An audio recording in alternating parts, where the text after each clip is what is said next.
Welcome, everyone. Thank you all so much for joining us. We're going to get started at the top of the hour. While we wait to get started, we invite you to introduce yourself in the chat box, which gives you the ability to network and keep in touch with the other agencies that are attending. We'll get started in about 9 minutes.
Hello, everyone. For those of you who have recently joined, if you have not done so already, we invite you to introduce yourself in the chat box, and we'll get started in about 6 minutes.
Hello, everyone. Thank you so much again. For those of you who have just recently joined us, if you haven't done so already, go ahead and put your introduction right there in the chat box for us, and we will get started in about 4 minutes.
Welcome, all the newcomers. Thank you all so much for attending. We're going to get started in about 2 minutes.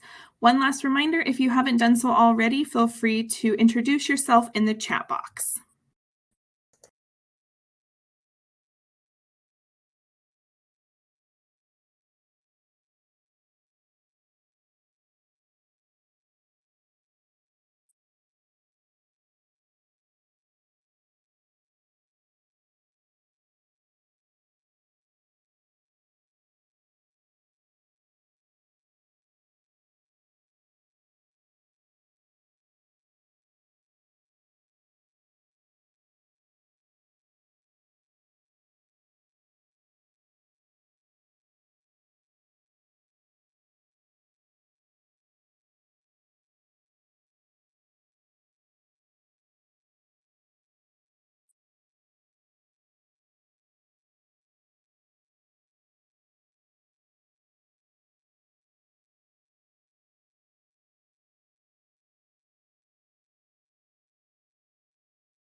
Okay, welcome everyone. We are at the top of the hour. I'm seeing a lot of familiar names and agencies that we've worked with. Thank you guys so much for attending and taking the time to join this annual meeting with us.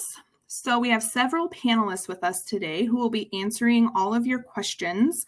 The first panelist is Ed Clotton. He's the founder of PRI and retired police lieutenant. Ed specializes in law enforcement information management and technology with extensive expertise in records, NIBRS, CAD, RMS technology.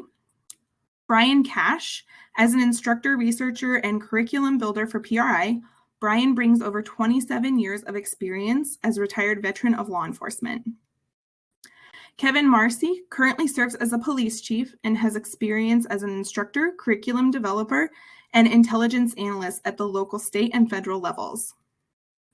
Alexandra Copeland, a records manager with expertise in records disclosure, leadership, retention, and law enforcement information management, offering expert training in these areas.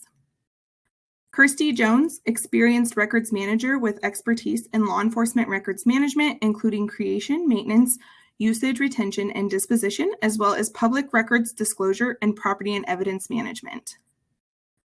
Tracy Claverley. Tracy has served as a police property officer, technician, records supervisor, and records manager. Currently, he trains other agencies in public records compliance and best practices for record sealing. Randy Hargis, with over 35 years of law enforcement experience, Randy has managed technology platforms for a staff of 1,800, specializing in configuration, implementation, and management. So before we get started, we asked several questions to be submitted in advance before we started this annual town hall. We provided those answers shortly for you all. Once we finish with these opening remarks and answer the pre-submitted questions, we will open up to the floor for any questions you have. What you will do is you will engage our panel through the chat box and ask the other attendees their thoughts on any issues you're facing. So feel free to really use that chat box to engage with everyone and submit those questions. So Ed is going to provide some insight into the top 3 current issues in police records. Ed? All right, thanks, Amanda. Greetings, everybody. I too see some familiar names, so welcome back to the 2024 annual town hall here at PRI. For those of you that got to attend last year, you'll see that these top 3 issues in public safety information management are the same as last year. Nothing has changed, so I thought I would continue to talk about them. Just to put things in perspective, how do we come up with PRI? How do we as a company come up with these top 3 issues? How do we know that these are really systemic issues in law enforcement records management? I would answer that by saying we trained last year approximately 7,200 people. The year before was 6,000 something. Last year before that was about 5,000 people. So it continues to go up every year. And the reason I say that is because when we do our training sessions, we have lots of discussions and lots of engagement with the challenges and issues that folks in law enforcement IT and law enforcement records management face on a regular basis. So these issues continue to persist year after year. So for the next few minutes, I'm going to talk about these top 3 issues. And then, like Amanda said, once I get through these, we will turn to the pre-submitted questions, answer those for you, and then follow that up with your all's questions thereafter. Just put those questions in the chat box. We'll get to all the questions that we can. If we happen to miss any questions, we'll give you our email address at the end of the presentation. You can follow up with us offline. All right, so the number 1 issue from our perspective is quality control in police records. You see on the slide there headlines, like we do every year at our town hall, that we picked off the internet regarding departments or stories about departments that have gotten into the news for issues with crime data. There's one I did not include, one headline I didn't add here because it's so recent, and that is the Houston Police Department. I don't know if we have anybody from Texas, or has anybody seen the news as of the last couple of weeks, or actually the last couple of months, out of Houston PD. They have been all over the news due to an issue with case management. And they had a case status in their records management system called suspended lack of personnel. And they discovered that there were some 200,000 cases over the last, I think it was 6 years or so, that were not investigated because somebody had selected this case status option in the records management system, suspended due to lack of personnel. Well, of course, that made the news, and the local newspaper there in Houston ran with that story, and they did a big audit. They had, long story short, there were victims of sex crimes that did not get their case investigated. There was no follow-up from the police department. I think there was a couple of homicides mixed in there, some major violent crimes that never got looked into, never got investigated or followed up because of the use of that particular status. And that comes down really to quality control. And it's why here at PRI, if you've been, many of you have been to our trainings, you hear us preach about this issue over and over and over again, the importance of having a 2-tiered report, review, and approval process. And when I teach the couple of classes that we talk about this particular topic, when I teach those classes, you'll hear me talk about the importance of the 2nd level review, right? We all know that reports first get looked at by a sergeant. Typically it's a sergeant, and the sergeant should be thoroughly checking those reports for any errors and kicking them back if they find any mistakes. But once the sergeant gives it his or her blessing, they approve it, and then it should be going up to a 2nd level reviewer, typically records. Sometimes that's a crime analyst person, sometimes it's an administrative person, but usually it's records. And that level, the 2nd level review, has a very important purpose. And Houston PD is a good example of the importance of this. And that 2nd level review serves to really 2 purposes. One, to catch the mistakes that the sergeants might have missed at their level. And secondly, to check for NIBRS compliance in these police reports. I just want to do a quick poll of the class in the chat box. We've got a pretty sizable group here today. Many of you work in records. Just, put your thought in the chat box to this question. Do any of you struggle at your department with too many mistakes coming in police reports to that second level? For those of you that do have a second tier review process, do you struggle with that at your agency? Do you have sergeants that just seemingly hit that approve button? Approve, approve, approve, right? You've heard me say that in my classes, and they send them on through chock full of mistakes. It's a problem. And that slows down, really, when you think about it, the whole criminal justice process. It slows down the ability to handle public records requests on time and get reports approved so you can release them to the public. It slows down the time that you can submit cases, to the district attorney's office. It bogs down the rest of the information life cycle. And not just that, right? When we talk about quality control, it's not just NIBRs. You're looking at case management. You're looking at status and the disposition of cases. A lot of departments continue to this day to get into trouble for incorrectly unfounding sexual assault cases. That you have investigators that will incorrectly change the status or dispo in a case to unfounded or exceptionally cleared. There's another one they use by mistake because the victim indicates they don't want to pursue the case. They don't want to get involved. They don't want to assist in the prosecution. So they'll unfound the case or call it cleared by exception, both of which are incorrect. It's a very, very common mistake. And then last point I'll make on this number one issue is culture.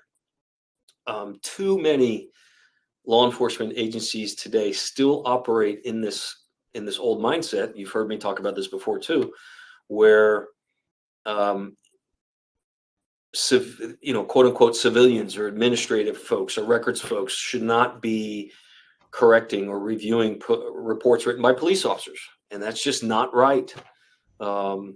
The central focus of a law enforcement records unit is quality control.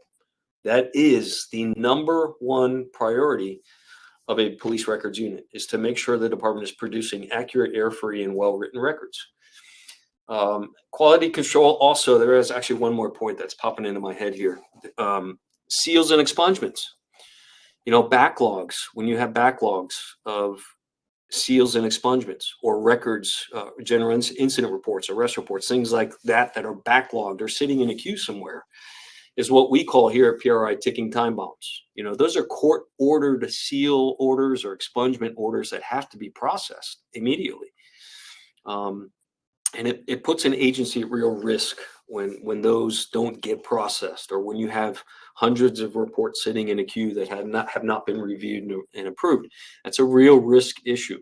So quality control is much more than just reviewing and approving reports. It's making sure that the records unit itself, too, overall, is not unknowingly creating risk because of lack of a quality work product and a timely service. Second issue, again, for this year, public records compliance. You can go online and do some Google research, and you'll find headline after headline after headline of not just law enforcement, but government agencies in general getting sued for some kind of violation for non-compliance with public records requirements. And the number one reason for a lawsuit in that area, the most common lawsuit you'll see, is that the government agency failed to respond and or to fulfill the public records request within the time that's required by state law. That time period is different from state to state. I'm here in Florida. PRI is based in Florida, and we don't have a specific number of days in the statute that says you have to reply to or fulfill a public records request. It's based upon the reasonableness factor. But most states do have some kind of deadline. It'll say something like you have to respond within 3 days or 5 days, and then you have to fulfill the records request within a certain amount of days. And most lawsuits occur because the government agency did not or failed, better said, failed to provide the records when they should have. And the second most common reason for the lawsuits is incorrectly releasing the records, be it not releasing what you should have or redacting what you shouldn't have. It goes both ways. Sometimes we redact too much, and sometimes we don't redact enough. I'm comfortable in saying the tendency in law enforcement is to over redact or is to not release what they should be releasing. A lot of these headlines you see there are related to government agencies withholding stuff that is in fact public records. And law enforcement tends to believe that everything's top secret and we can't release this information and none of this, the public's not allowed to see this. And more and more and more states are passing new legislation, updating existing legislation that requires greater access and greater transparency. There's no doubt. California is a big example of that. You know, years ago, California, you used to be able to not release anything when it came to police records, and that is no longer the case. You know, many records under many circumstances have to be released in California. But anyways, that's a moving target. You really need to be sure, whatever state you come from, that your records folks, your PIO, certainly your executive command staff is aware of the near annual legislative updates that change when it comes to releasing records. You want to have the right technology in place to be able to handle records requests online, to release requests online, to get paid online, to redact online. You need the tools to help you process public records requests better than certainly a spreadsheet, you know, in Excel, or God forbid a handwritten log, or just a verbal response, handwritten tracking softwares. If you don't have any, or if you have software that isn't any good, you should be seeking out good public records request management systems. And certainly PRI can help you with that. All right, the third top issue is a sort of a two-pronged thing that I'm going to talk about just for the next couple of minutes. CAD RMS issues with vendors and records retention. Let me first talk about CAD and RMS, and then let me explain why I'm linking records retention into this top three issues. So first thing is CAD and RMS. Let's just do a quick poll of this class. Put your thoughts in on the chat box on this. How many of you would say that you're unhappy with the support provided by your CAD RMS vendor? How many of you come from an agency where there are issues with either the system or the support is lacking? They don't get back to you. It's buggy. Yeah, Sunridge is great. I have to agree with that comment. The Sunridge system is a vendor that's very popular. Actually, I think they exclusively operate in California. And that's one, I think probably the only vendor that I've heard nothing but good things about. But most of the time you hear lots and lots and lots of problems. And the reason for that is the marketplace, what's happened in the marketplace over the last few years. All of you, I shouldn't say all of you, but most of you have probably heard about Central Square going out and buying multiple CAD and RMS vendor companies several years back. Central Square is they're an investment firm, right? They're a capital venture or equity investment company that went out and bought a bunch of these software companies. And they're now the largest conglomerate of a CAD RMS vendor company out there. But as a result of those mergers and acquisitions, the support in any situation like that declines significantly. And they're not the only one. I don't mean to pick on them, but that was a major disruption to the CAD RMS marketplace.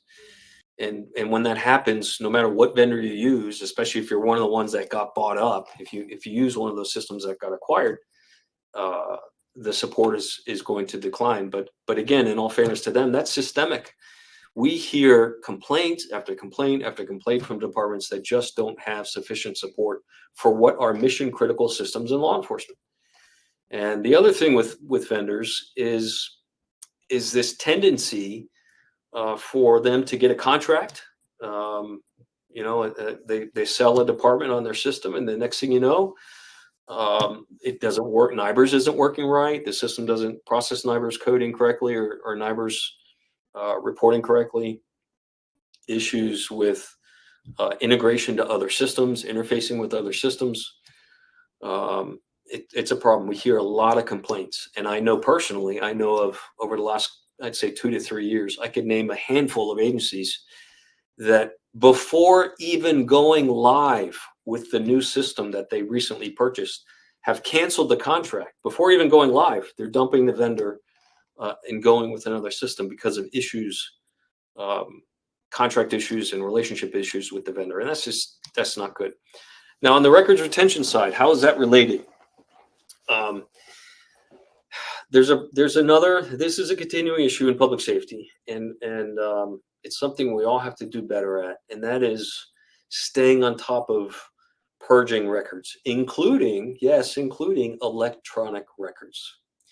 When you are due for a purge of records, right? It should be an annual process, by the way. When you do an annual purge, you have to realize that you may be doing a bunch of shredding and getting rid of paper records, but if you still have all of that stuff electronically, you have not gotten rid of the records. And that happens typically because of either outdated or lacking retention schedules. It happens because of insufficient knowledge, policy, procedure, training.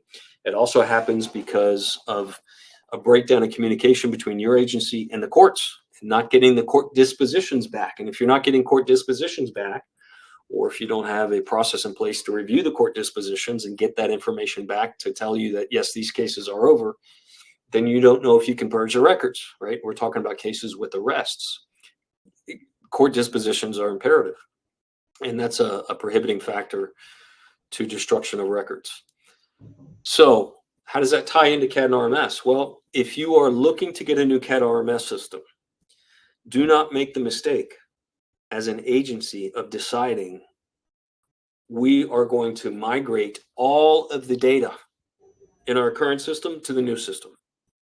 And some people make that grave mistake. Say, why not bring everything over? Why shouldn't we do that? Well, there's a bazillion reasons. One of which is data quality. You have to ask yourself, how many duplicate records are there? Think, do you all have duplicate names? Do you have incorrect names, misspellings, variations in the name records in your master name index, and therefore possible incorrect involvements? Duplicate property records, potentially duplicate or incorrect non-validated addresses. You really have to be careful in what data you're going to migrate over to a new system if you're replacing the system. And it tends to be made a decision that says, let's bring it all over. And that becomes real problematic if you have not A, cleaned up the data, or B, have been good at purging unnecessary records. People, understandably so, people get nervous, when they talk about deleting electronic records. But when you think about it, a records purge is a records purge. You're purging the information regardless of whether it's electronic or on paper. Do you need to keep suspicious incident reports from 10 years ago, 15 years ago, 20 years ago, or lost or stolen cell phone reports? Of course, all of this is driven by retention schedules, but don't make the mistake if you are getting a new system of bringing everything over. And with that, I will turn it over to Amanda, and we'll get into the questions. Great. Thank you, Ed. Okay, so the first pre-submitted question comes from the state of Florida. Has a decision been made regarding whether Marcy's law requires agencies to redact all victims from reports? Brian, I'm going to send this question over to you. All right, perfect. And so the answer here is yes, but there's also a somewhat of a no, but we're going to stick to the yes part of this. This was addressed by the Florida Supreme Court in City of Tallahassee v. Florida Police Benevolent Association, and that decision was handed down November 30th of just last year. The court specifically addressed the question, does Marcy's law contain a right for victims to remain anonymous? Now, in examining Marcy's law, They looked at the very specific language of the constitutional amendment, and they also noted that their decision would not affect any other statutory exceptions regarding the identity of victims. There are some things that we already have on the books in Florida, like victims of sex offenses and juvenile victims under certain circumstances and things like that. Now, specifically, there are two rights that are extended to victims under Marsy's law that potentially affect the disclosure of public records. The first one of those is the right to be free from intimidation, harassment, and abuse. And the second one is the right to prevent the disclosure of information or records that could be used to locate or harass the victim or the victim's family, or which would disclose confidential or privileged information of the victim.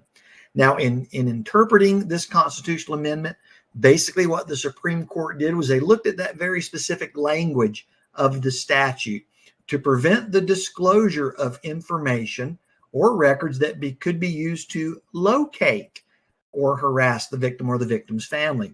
Therefore, basically what the Supreme Court found was there's a difference between an individual's identity or their identifying information and their locating information, or what we would often refer to as personal identifying information and maybe contact information.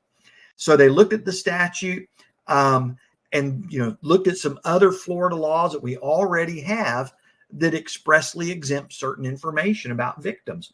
Some of those statutes, as you know, in Florida, are related specifically for things like domestic violence to the victim's address and phone number and such as that. Whereas other Florida statutes, like for rape offenses and such, it's all of the victim's identifying information. And so again, the court looked at identifying information versus locating information.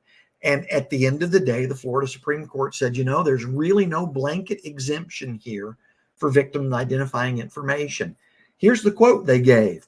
One's name standing alone is not that kind of information or record. It communicates nothing about where the individual can be found and bothered. So as I teach public records law in the state of Florida, I always make sure that I advise agencies that we want to follow those existing statutes for victims of domestic violence, stalking, those types of things, sex offenses, juvenile victims of child abuse. Those are statutory exemptions, and those have not changed. Other things, though, that we do need to take a look at as it relates maybe to victim information would be the circumstances and the nature of the investigation, and how would that apply to other identifying or locating information for that victim. So the short answer after all of that is there's no perfect answer here. It would be wonderful if the Florida legislation would jump in and codify this. Our Marsy's law reads almost identical to the state of Wisconsin. And Wisconsin didn't waste any time codifying it in their state statute. We haven't got there yet. But I do think that agencies need to be sensitive to certain circumstances where the best course of action might be to withhold all of a victim's identifying information. The ones that worry me the most are going to be things like stalking, harassment, bullying, those types of incidents. Back to you, Amanda. I will, let me just jump in real quick too on this one, Brian. So there's a lot of states for everyone in the class. There's a lot of states that have a Marsy's law. There's many states that have adopted this law.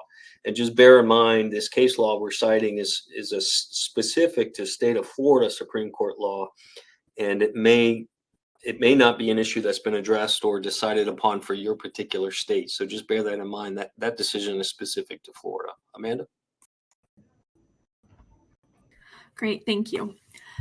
The next question also comes from the state of Florida.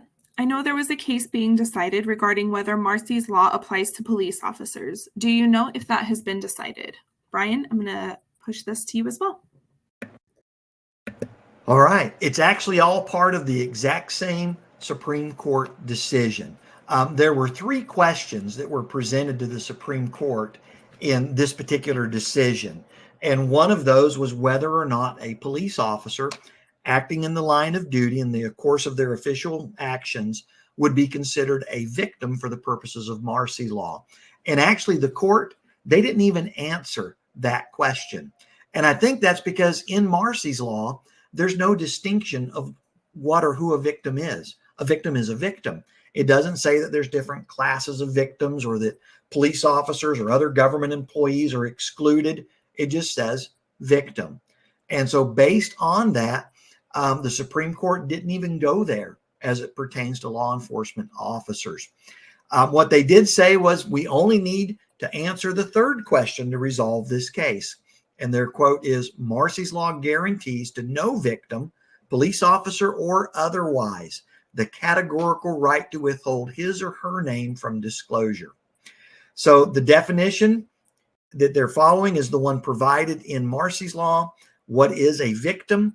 And that's what they stuck with. So it really boils down once again to that whole issue of identifying information versus the locating information. And in Florida, we already have a statute that protects law enforcement officers locating information, their home addresses, their phone numbers, information related to their family members and dependents.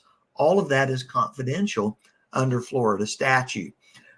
The only thing I think that an agency would then have to consider based on the circumstances is, could potentially the officer's name alone be something that is going to jeopardize their safety or maybe their family?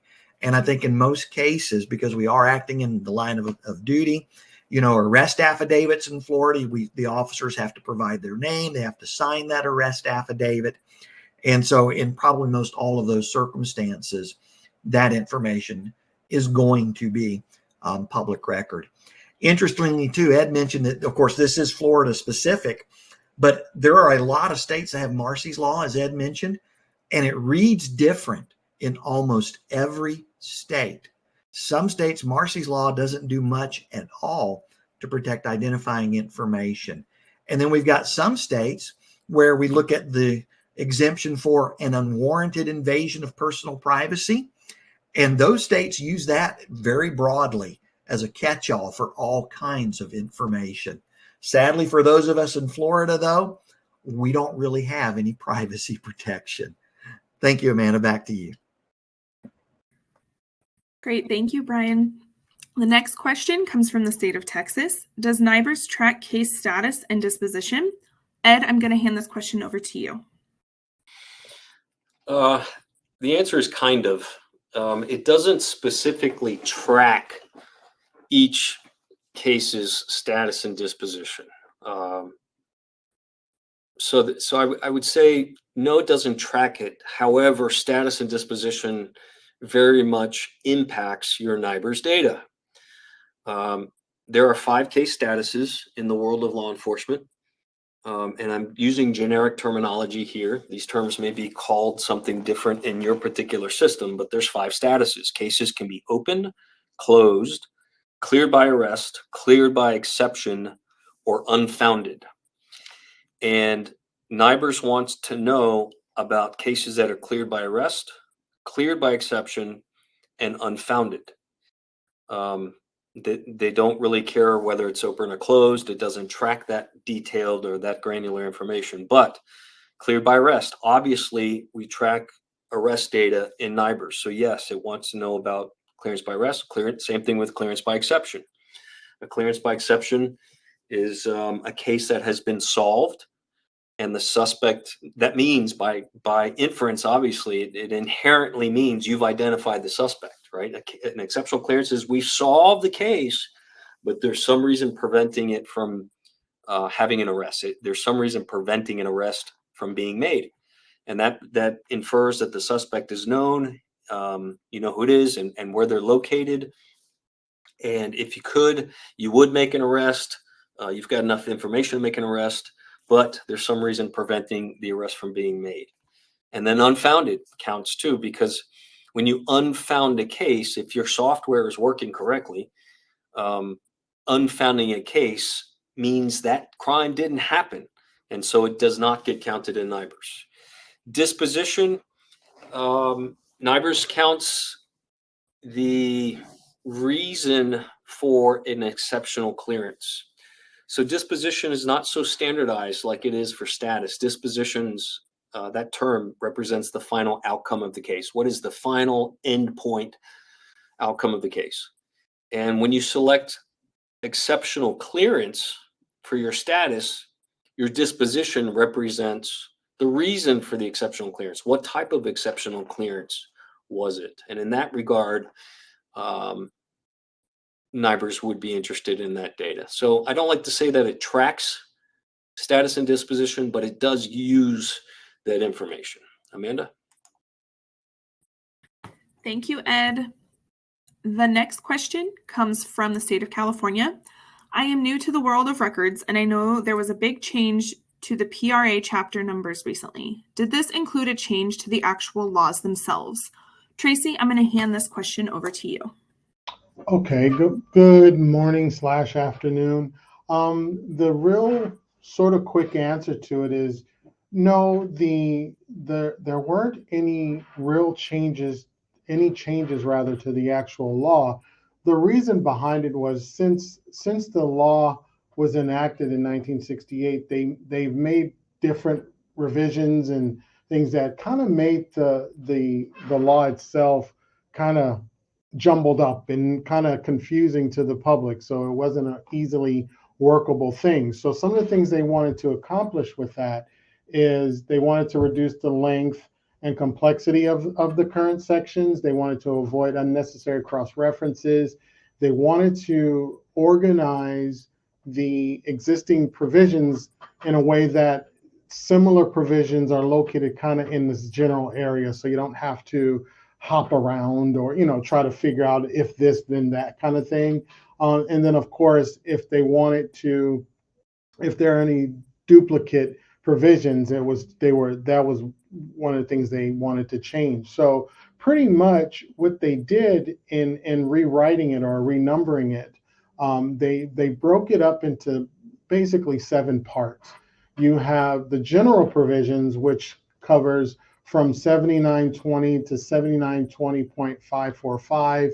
You have the part 2 is disclosure and exemptions, which generally is 7921 to 7922.210. Part 3 is procedures and related matters, 7922.505 to 7922.725. Enforcement, which covers pretty much 7923 to 7923.500. And then part 5, specific types of records, that's 7923.600 to 7929.610. And then part 6, the other exemptions from disclosure would fall under that, 7930 plus 7930.125. The last one being the overall government code, 7931. So it was more so for the public to be able to navigate through the laws a little bit easier. And actually it helps us out too, because it gets a little bit cumbersome to have to go from provision to provision at different areas to get our answer. So yeah, those are really the only changes that were made. Thank you, Tracy. Our next question comes from the state of South Carolina. I heard that there is going to be some changes to NIBRS in the near future. Can you describe what they are? Kevin, I'm going to hand this over to you. Well, thank you, Amanda. One of the big upcoming changes deals with the classification of rape, 11A rape. This change is specifically going to impact not only that definition, but how we report those rape offenses in the future. Now, right now at present, NIBRS includes separate categories for 11A rape, 11B sodomy, and 11C sexual assault with an object. And in addition, we report 3 more sex-related offenses. Now, 11A rape right now, it has to involve the penetration of the female sex organ by the male sex organ, of course, without consent. So your victim and offender, they have to be opposite sex.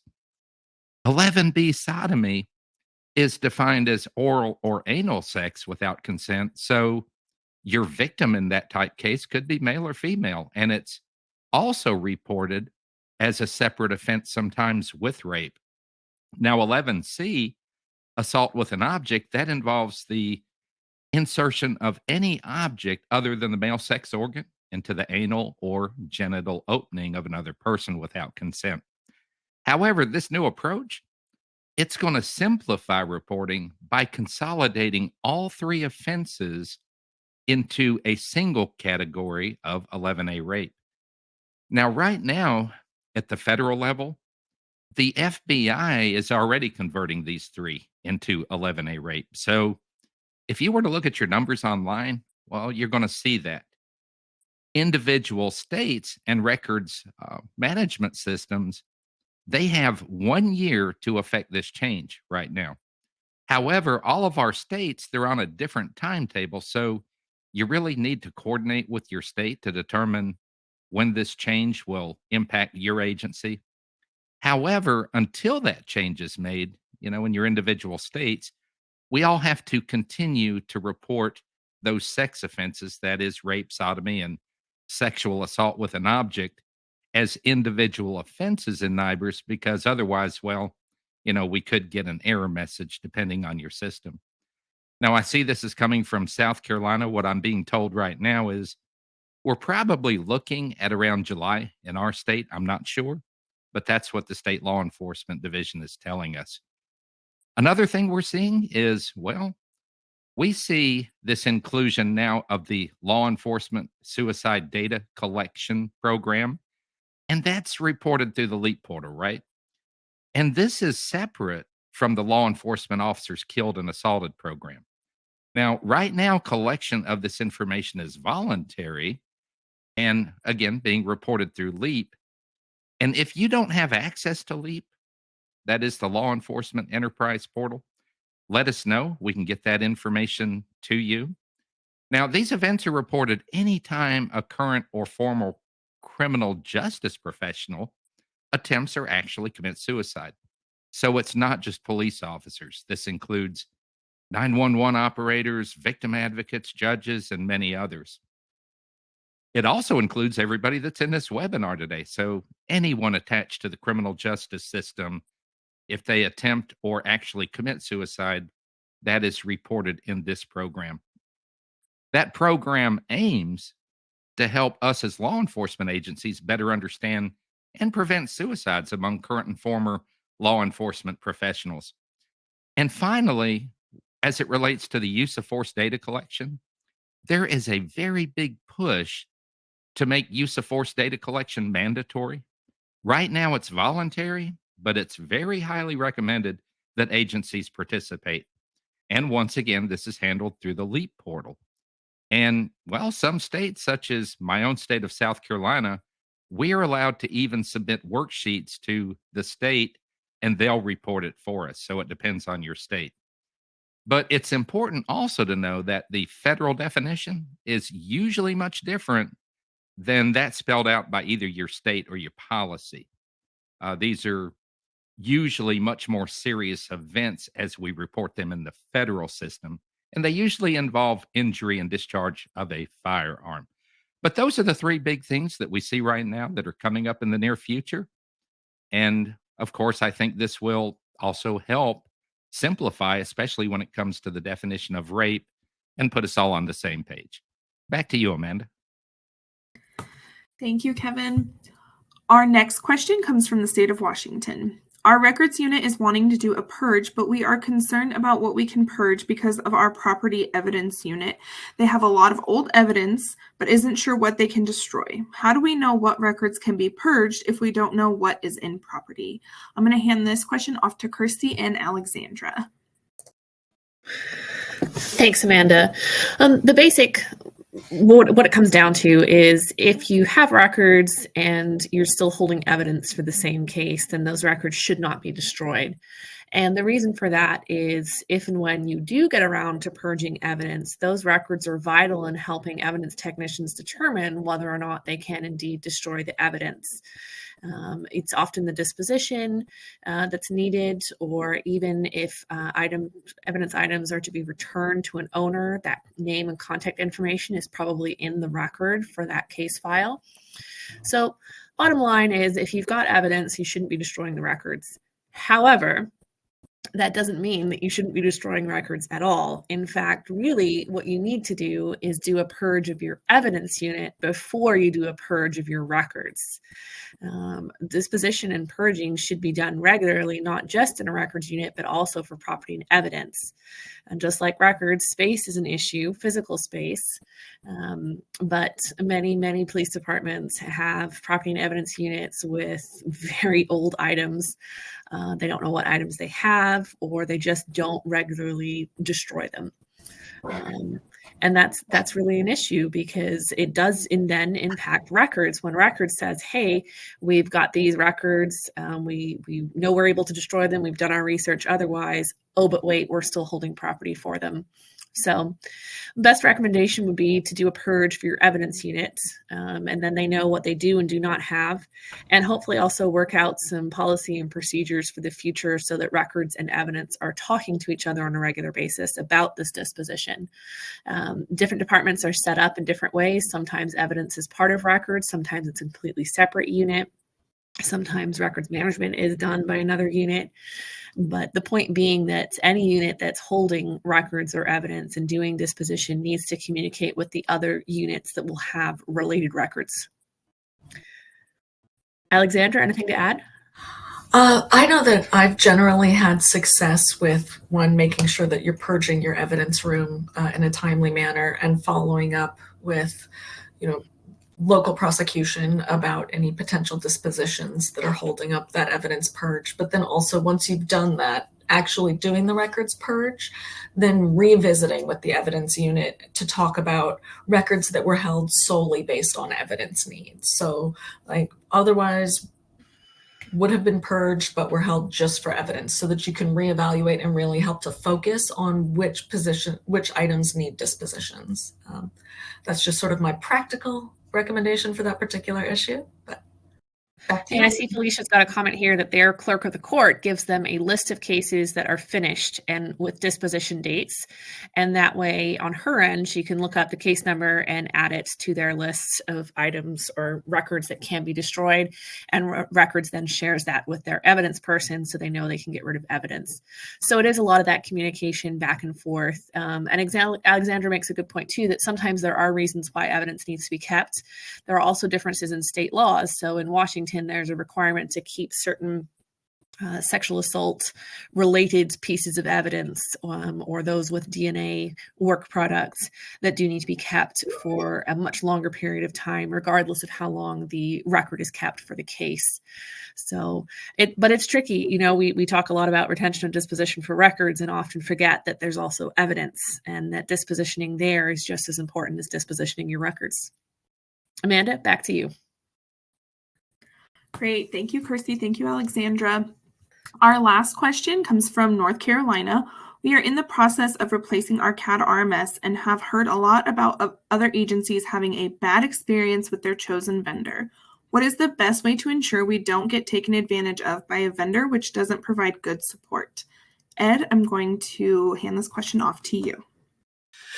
Yeah, this is, I love this question. I could talk about it for a long time. There's many bits of advice I would give in this area, but I guess I'll select probably what is the most important. The contract that you sign with the vendor is incredibly important. The quality of the RP you put out is obviously important too. The selection process is important, but at the end of the day, the contract that you sign with that company is critical. And I have to beat up on us. And remember, we all of us here at PRI come from the job. We come from law enforcement, so we know how this works. And I have to say it, beat up on ourselves. Law enforcement is not good at doing contracts with these vendors. And time again, I see departments that just sign the contract on the dotted line.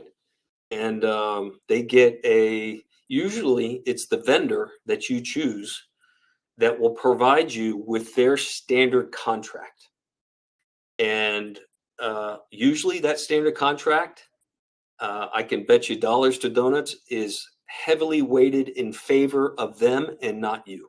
It gives them all kinds of escape options and all kinds of excuses to be able to get out of what they should be responsible for doing in terms of support and terms and conditions. And yeah, that contract is critical. You don't ever just sign on the dotted line. And by the way, you might be thinking, well, our city attorney or our county attorney handles that. They do negotiations and then they look at the contract. I got news for you, and this is not to pick on attorneys, but I don't know a lot of government city or county attorneys that have a lot of experience in negotiating technology contracts. And you may have an attorney, but that doesn't necessarily it doesn't necessarily mean they know what they're looking at or how to negotiate a technology contract. I can promise you that. They may be great in other areas. Maybe you're lucky. Maybe you're blessed and you have a good attorney with lots of experience in that area.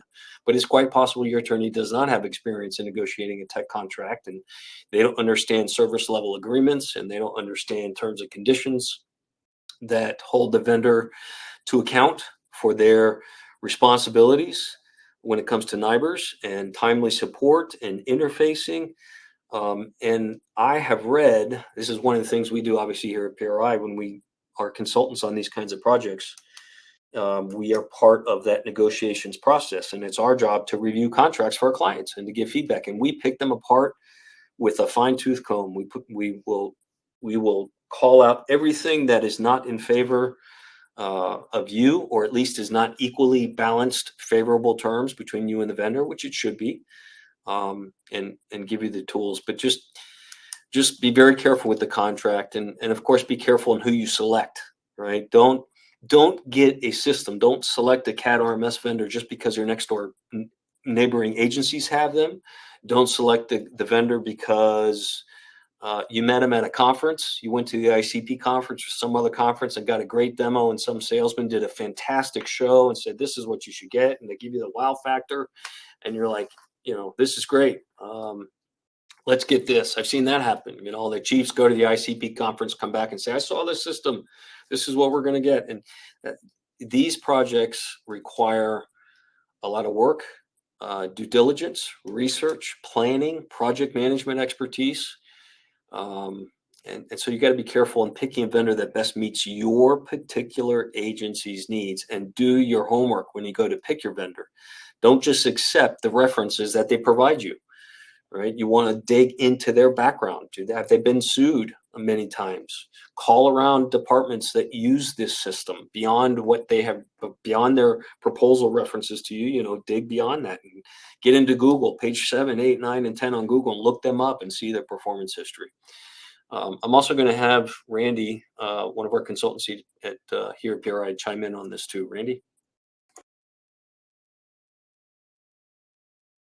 Actually, I don't think he was able. He was having technical issues. He's in here, but he's in here as an attendee, so I don't think he's going to have audio. So we'll continue, and we're running up on 10 minutes here. So I'm going to turn it over to Amanda and open up the floor for questions, and she'll explain how we'll do that. Amanda? Thank you, Ed. Yes. Okay, so now we will be taking questions from the chat box. So please make sure to include your state as well when you ask your questions. If we do get a lot of questions that we can't get to them in the next 8 minutes, we'll follow up via email for those that we do not get to. And feel free to ask each other questions in the chat box. I always say this, your team here at PRI, we always encourage y'all to ask questions of each other in the webinars we do. If you're curious about NIBRS issues, how does another department deal with, X, Y, Z? If you're curious about what vendors, CAD RMS vendors, other agencies use, feel free to ask your colleagues in here and get feedback on what systems they use or recommend. Anything y'all want, you can ask us or ask your colleagues.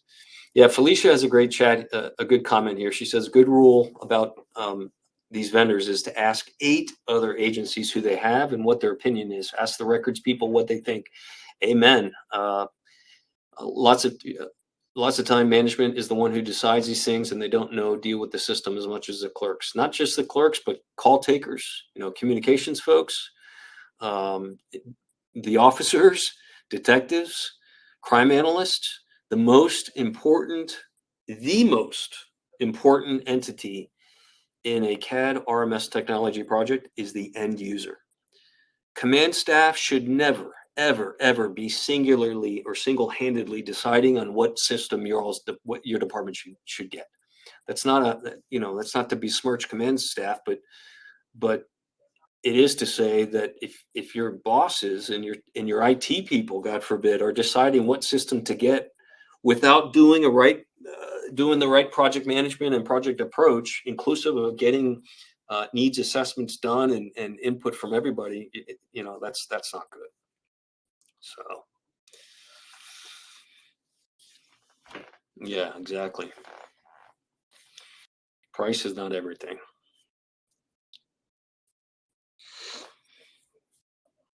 Any questions we can answer from the group?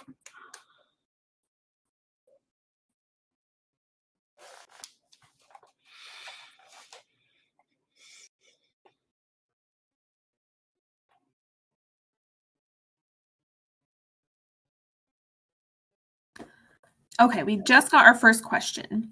Is it potentially illegal to release records to FOIA requesters, especially electronic, that should have been purged? I can answer that one real quick. Perfect. If you have it, it's subject to your FOIA. Whether it should have been purged or not, if you've got it in any state, it is going to be subject to your state public records law.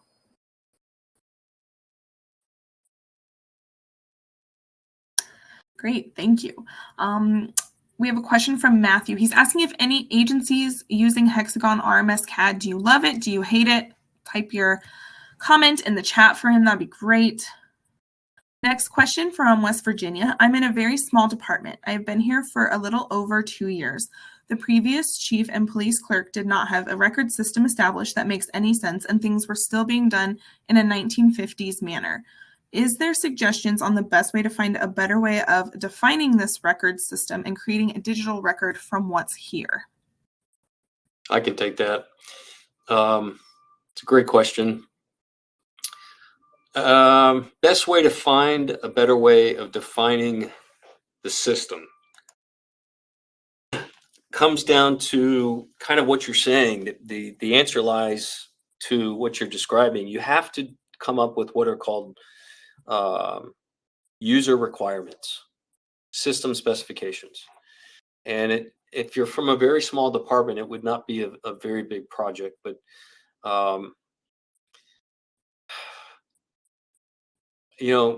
Felissa, there are a number of resources online. If you were to go on Google and look up CAD RMS system specifications or standards, you will find a variety of documents that describe what's required for these systems. And there's even a project management guide was put out years ago for law enforcement on these systems and how to manage these kinds of projects. And so I would say start there, and then the best way to finding a better way of defining the system is to build out the requirements of each of your units within your department. What do your officers need, your detectives need, your crime analyst, if you have one, your records folks, and per those guides, follow, and they're really good. Those standards online are really good. Follow those requirements to build out your RFP to get a new system. Great. All right, a question out of Georgia for all of you, if you have experience with this. How's everybody dealing with the request for a body-worn camera and dash cam videos from YouTubers? In Georgia, we have to redact personal and medical information such as phone numbers and social security numbers. We are overwhelmed with these requests that spend hundreds of hours a month redacting such videos. If you guys have any thoughts, please enter them into the chat. Amanda, I can chime in on that one. So Washington is similar to Florida in that we're a sunshine state, and just about everything's disclosable, including body-worn cameras and dash cameras. And it really comes down to a couple of things: looking at your state statutes and are you able to charge? Some states have very different laws on when and if you can charge somebody for FOIA requests. Washington, actually, when the legislature enacted legislation a couple of years ago that was specific to charges agencies could use for body-worn cameras. And some other commenter mentioned this as well, that particularly with YouTubers and other social media stars that make extensive requests and repeated requests, once you start charging them for it, you would be shocked at how many requests suddenly drop off. People aren't interested. They don't actually want to have to pay for anything. So that's probably your best tool. If your state allows that to charge in any way, shape, or form, it's usually worth putting together an invoice or doing whatever calculations you need to do on your end so that you can start charging. The other piece to that is looking at how you're redacting it. And there's different software out there depending on who your provider is for body-worn cameras. But there are also some third-party providers that specialize in redaction software for body-worn cameras, and a lot of them are AI-based. Some are better than others. It really depends on your needs. But if you're doing all your body-worn camera and dash cam redactions manually at the moment, I would recommend looking into some of the automation and AI that's available so that you're spending less time actually having to do those redactions. Amanda? Great, thank you so much. So we are about out of time. Ed, I am going to hand it over to you for closeout. Perfect. I'm looking through here. I see a lot of great discussion. And just to let you know again, let me give you our email. Let me get to this question. Jennifer's got a question. Are you aware of any grants or funding agencies in California can look forward to fund a position for PRA? We don't have enough staff to keep up, and then regular public safety or CLETS must dues get downgraded. Yeah, it becomes a matter of prioritization in the unit, right? What becomes first? I don't know any off the top of my head specific to California. However, a huge $1 billion grant from the feds just came out for, I just saw this yesterday, for public safety. And I haven't read it. I don't even remember the title. Literally, I just saw the headline on this today. But there is a large national grant, federal grant that came out for a lot of money for public safety. I want to say it might have been for technology, but unfortunately, I don't know specific to Jennifer. I would just get online and do some research. So, yeah, if we did not get to your question, let me type in here's our general inbox email there. I put it in the chat box. And feel free to contact us offline. And then I'll first, huge thank you to the folks from PRI, my team here that joined us today in this event. Thank you. You guys are always awesome. Your expertise and participation, very much appreciated. And to you all that attended, thank you all for coming. We're here for you. This session today, I'll give you a taste of our capabilities. We are here to support you 1000%. We do all kinds of training classes online, live webinars. We do all kinds of consulting services. So take a look at policerecordsmanagement.com, and you can see there how else we might be able to help you. And yeah, I see some people exchanging emails. If you all want to chat and get each other's emails on particular questions, feel free to do so as well. So I will keep this. You're welcome. Thank you, Stephanie. Hopefully I'll be up in Boone at some time in the near future. Love it up there. I'll keep this system open here if you guys want to continue to chat, but we don't have anything else. Thank you all so much for coming, and sign up for our training. All right. Keep your training coming. We really appreciate it. Take care.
I was kind of hanging